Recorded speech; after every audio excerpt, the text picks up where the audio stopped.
আলহামদুলিল্লাহ। আসসালামু আলাইকুম অনারেবল ভিউয়ার্স। আমরা আজকে চায়না ভিসা সম্পর্কে কিছু বলবো। চায়না ভিসার আসলে কিছু অবকাঠামোগত পরিবর্তন হয়েছে। আগে তো মনে করেন চায়না ভিসা আপনারা অল্প টাকায় করতে পারতেন, কারণ চায়না এম্বাসি ছিল গুলশানে। আমরা যেই সব ডকুমেন্ট লাগে ওই সময় ডকুমেন্ট জমা দিতাম, এরপরে মনে করেন ওই এম্বাসি থেকেই ভিসা ফি কম রাখতো। যেমন যাদের আগে চায়না ভিসা ছিল তাদের আমরা দ্বিতীয়বার যারা করতো তারা 5,500 টাকা দিলেই হয়ে যেত। মানে ভিসা ফি জমা দিয়ে আমরা কিছু সার্ভিস চার্জ রাখতাম, তো হয়ে যেত। যা ক্লায়েন্ট যা ফিঙ্গারপ্রিন্ট দিত, 1 সপ্তাহ পরে আপনার ভিসা বের হয়ে যেত। কিন্তু এখন কিন্তু এই চায়না এম্বাসি ভিএফএস ভিএফএস এর আন্ডারে চলে গেছে মানে ভিএফএস চায়না এম্বাসি নিয়েছে। আস্তে আস্তে অনেক এরকম এম্বাসি কিন্তু ভিএফএস এর আন্ডারে চলে যাচ্ছে। তো বর্তমান ভিএফএসটা হলো বনানীতে, ওরা চায়নার সব নিয়ে নিছে। তো এটার কারণে এখন চার্জটা আরও বেড়ে গেছে। দেখা যায় যে এইটার কারণে আমাদের এখন চার্জ এরকম 10,500 থেকে 11,500 টাকা চলে আসতেছে। মনে করেন যাদের আগে ভিসা আছে তারপরে ক্যাটাগরি আছে, যেমন 3 দেশ বড় থাকলে একরকম রেট, 3বার যদি ইন্ডিয়া থাকে তাহলে একরকম রেট, 2বার থাকলে একরকম রেট, হ্যাঁ, আর 1বার থাকলে একরকম রেট, হ্যাঁ। আর ফ্রেশ পাসপোর্টেও একরকম রেট আসে। মাল্টিপল এসের আছে, ডাবল এন্ট্রি আছে, মাল্টিপল আছে, হ্যাঁ। আর 2 বছরের আছে, 2 বছরটা কম পাওয়া যায়। তো কি কি ডকুমেন্ট প্রয়োজন, যে ডকুমেন্টগুলো প্রয়োজন সেটা হলো আপনার ন্যূনতম 1 বছরের পাসপোর্টের মেয়াদ থাকতে হবে। অনেক বলে 6 মাস, 6 মাস হলে কি হয়, 6 মাস দেখা যায় যে ভিসা প্রসেসিংটা 1 মাস চলে যায়। তারপরে সে ফ্লাই করবে 3 মাসের ভিসা, 3 মাসের টাইম দেয়, 1 মাস থাকতে পারে হায়েস্ট।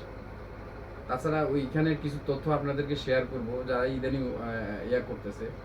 তো এটার ভিতরে আলহামদুলিল্লাহ আমাদের ক্লায়েন্টের আজকে আবার 2 জনের মাশাআল্লাহ ভিসা আসছে। তো নতুন যখন আমি কিছু তথ্য হাইড করতেছি, কারণ তথ্যগুলা ভিসাটা এরকম হয়, হ্যাঁ, ভিসাটা এরকম হয়। তবে এটা ক্লায়েন্ট হলো আলতাফ হোসেন। উনি ফেনী জেলার সাগরনাইয়া উপজেলার উনি আমাদের ক্লায়েন্ট, খুব ভালো মানুষ। তারপরে হলো এটা তো আমাদের আত্মীয়, এমডি আব্দুল জলিল, ওটা আমাদের আত্মীয়। সে আমার ভিসা পেয়েছে মাশাআল্লাহ। মোটামুটি একটা ইন্ডিয়ান ভিসা, মানে ওনার ছিল একটা ইন্ডিয়ান শুধু ভিসা ছিল, হ্যাঁ। ধরে থাকলে এটা ফ্রেশ পাসপোর্টের।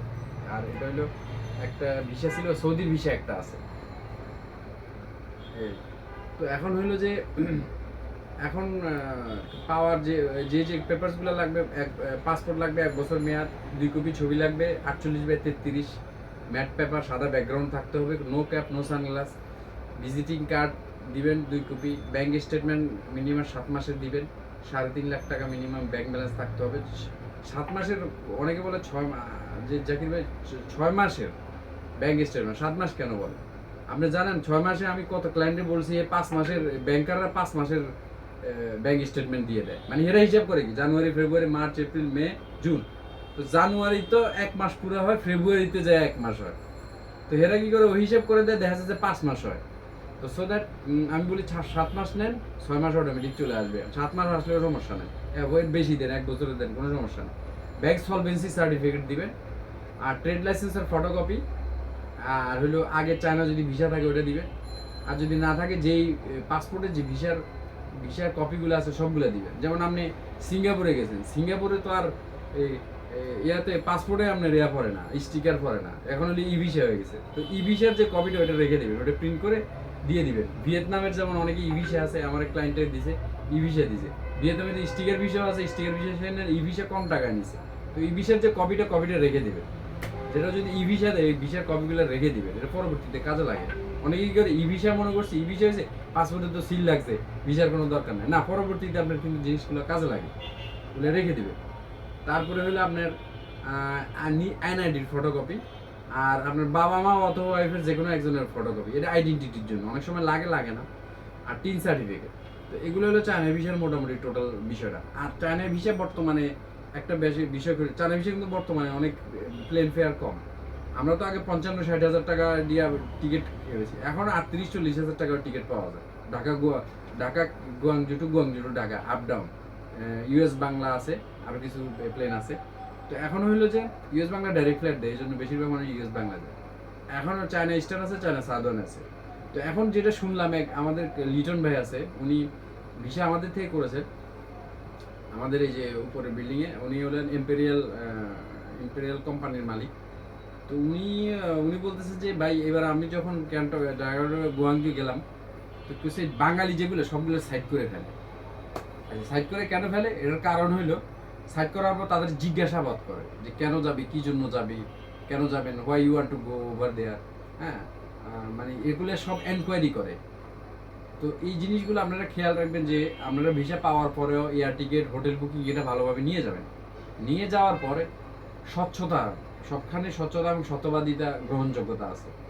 কোনো রকম মিথ্যার আশ্রয় নেওয়ার দরকার নেই। স্ট্রেট ফরওয়ার্ড তাদের বলবেন যে আমি ট্যুরিস্ট ভিসা করছে, ট্যুরিস্ট যদি বলেন বিজনেস, এটা তো ঠিক হবে না। বলবেন ট্যুরিস্ট ভিসা নিছেন, ট্যুরে যাইতেছেন, তো ট্যুরে যাবেন। ওখানে যে আপনি বিজনেস করেন না কি করেন সেটা আর তো হেদের দেখার বিষয় না।